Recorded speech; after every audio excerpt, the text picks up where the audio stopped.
Ce DVD a été réalisé par les jeunes du Conseil communal des enfants de Huy et la maison en collaboration avec Infor Jeunes et le centre culturel de l'arrondissement de Huy. Nous vous proposons 5 capsules.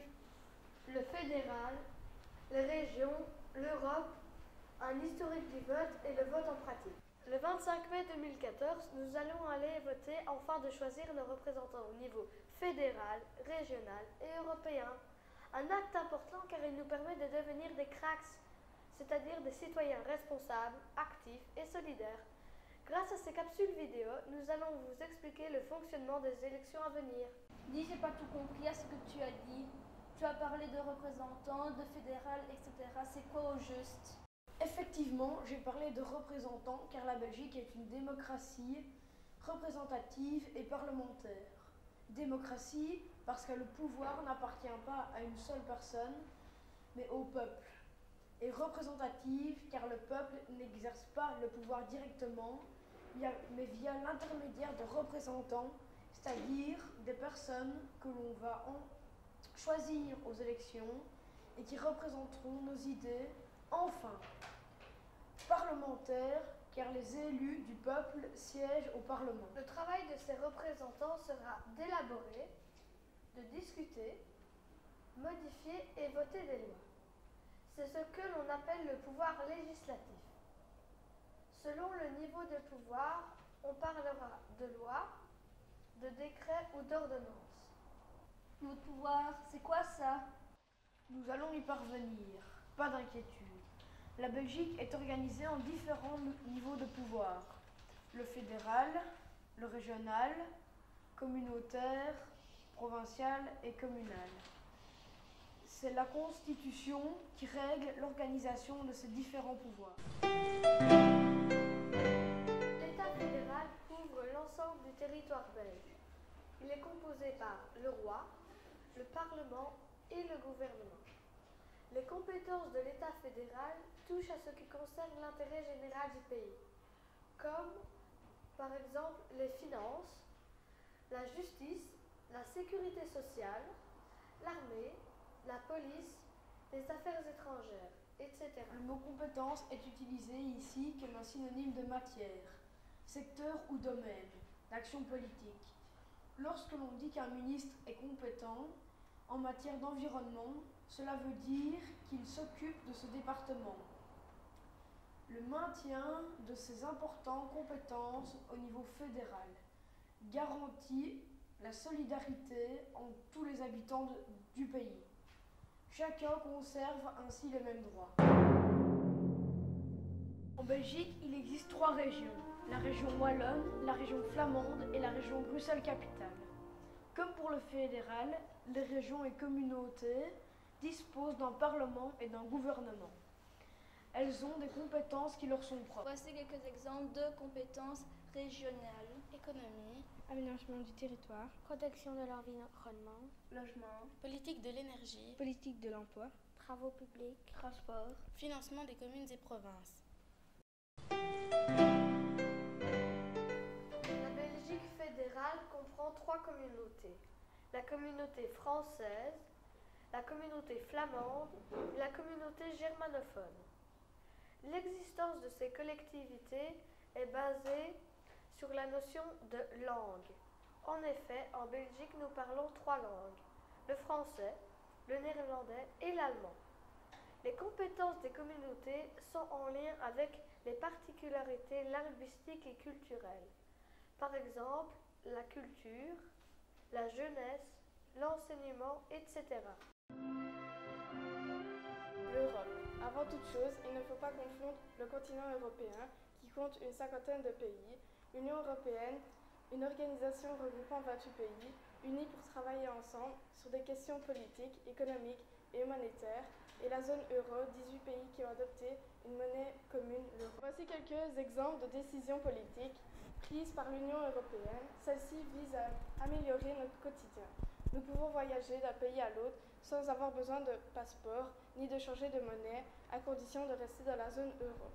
Nous pouvons étudier ou travailler à l'étranger grâce à différents programmes, encadrement, bourses et autres facilités financières et administratives. L'Union européenne est composée de 4 institutions politiques. Le Conseil européen, le Conseil de l'Union européenne, le Parlement et la Commission. Le Conseil européen définit les priorités et orientations politiques générales de l'Union européenne.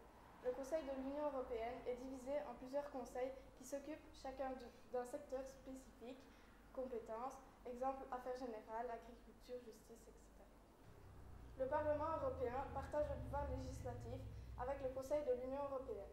Le vote du 25 mai prochain te permettra d'élire les représentants qui travailleront au Parlement européen.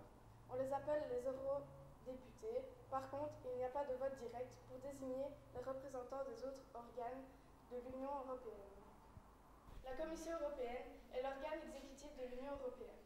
Elle veille à l'application des lois et des traités européens. La Commission définit les priorités et les objectifs pour l'intérêt commun de l'Union européenne et s'occupe de l'activité quotidienne de l'Union.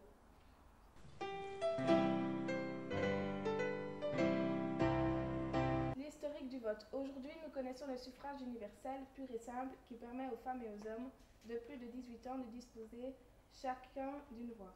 Quel que soit leur revenu, à travers quelques dates, nous allons voir que cela n'a pas toujours été le cas. En 1830, il y avait le suffrage censitaire. Le droit de vote n'était réservé qu'aux hommes les plus fortunés de plus de 25 ans. Ceux-ci payaient un certain impôt, le cens, qui leur permettait de voter. En 1894, le suffrage universel tempéré par le vote plural est mis en place. Dans ce système, chaque homme dispose d'une voix et ceux qui payent le cens ou qui possèdent un certain diplôme reçoivent 2 ou 3 voix supplémentaires. En 1919, le suffrage universel pur et simple pour les hommes est introduit. Un homme égale une voix. Et l'âge requis pour voter est ramené de 25 à 21 ans. À cette époque, les femmes n'ont toujours pas le droit de vote. Ce n'est qu'en 1948 que le droit de vote sera accordé aux femmes. Il s'agit de suffrage universel pur et simple pour les hommes et les femmes. Depuis le 28 juillet 1981, chaque citoyen, homme et femme, de 18 ans ou plus, a droit à une voix, à condition qu'il soit belge. Depuis 1893, l'obligation de vote est d'application en Belgique. Cela signifie que chacun est obligé de se présenter dans le local de vote le jour des élections. Mais l'obligation de vote ne signifie pas que chacun soit obligé d'exprimer son vote. On peut également émettre un vote blanc ou non valable. C'est ce que nous allons voir dans la prochaine capsule. Le vote, mode d'emploi. Nous avons vu que le vote est une obligation en Belgique. Nous allons en présent voir que le vote est surtout un devoir. Car il te permet de prendre part à la vie politique, en général, à celle de ton pays, ta commune, ta région, ainsi qu'à un niveau plus vaste, l'Europe. Le vote est secret pour éviter que tu sois influencé par d'autres personnes qui voudraient que tu votes comme eux. Avoir la nationalité belge, être âgé de 18 ans au jour du vote, être domicilié dans une commune belge, y être inscrite au registre de population et y habiter. Jouir de ses droits civils et politiques, certaines personnes ne les ont plus, comme par exemple les majeurs sous tutelle ou encore des individus qui ont été condamnés par un tribunal. Avoir la nationalité belge, être âgé de 21 ans accompli pour les élections fédérales et de 18 ans pour les élections régionales. Être domicilié en Belgique et pour les élections régionales dans une commune de la région où l'on se présente et y habiter 6 mois avant l'élection. Jouir de ses droits civils et politiques, certaines personnes ne les ont plus, comme par exemple des majeurs sous tutelle ou encore des individus qui ont été condamnés par un tribunal. Avoir son domicile dans l'un des États membres de l'Union européenne et être belge ou ressortissant d'un autre État membre de l'Union européenne. Avoir 21 ans accomplis, ne pas être candidat aux élections européennes dans 2 pays en même temps, ne pas être exclu ou suspendu des droits électoraux. Ta commune t'enverra une convocation au moins 15 jours avant la date des élections. Sur celle-ci, tu trouveras le jour, les horaires et l'endroit où tu devras te rendre pour aller voter. Tu devras donc te rendre à l'endroit indiqué sur ta convocation et te munir de ta carte d'identité ainsi que ta convocation.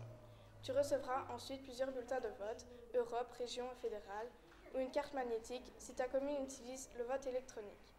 Tu déposeras ensuite ces bulletins dans des urnes, mais attention, il ne faut pas utiliser ces bulletins n'importe comment. Nous allons voir comment voter valablement. Votez en case de tête d'une liste. En cochant cette case qui se trouve au-dessus de la liste, tu votes pour l'ensemble de la liste, dans l'ordre présenté sans préférence pour un candidat. Votez pour un ou plusieurs candidats effectifs ou suppléants. Tu coches un ou plusieurs noms sur la liste d'un parti. Votez en case de tête et pour des candidats de la même liste, ton vote sera considéré comme un vote nominatif et il ne sera pas tenu compte de ton choix en case de tête. Votez à la fois pour un ou plusieurs candidats effectifs et un ou plusieurs candidats suppléants. Tu votes pour plusieurs listes et ou pour des candidats de listes différentes. Tu inscris des commentaires dessinés ou fais des ratures sur ton bulletin ou ta carte magnétique. Si tu es dans l'incapacité de te rendre au bureau de vote, tu peux désigner une personne de confiance qui votera en ton nom. Les bulletins contenus dans les urnes vont ensuite être analysés et comptabilisés en fonction des choix des électeurs. C'est ce qu'on appelle le dépouillement. À l'issue de ce dépouillement, les noms de nos représentants seront enfin connus.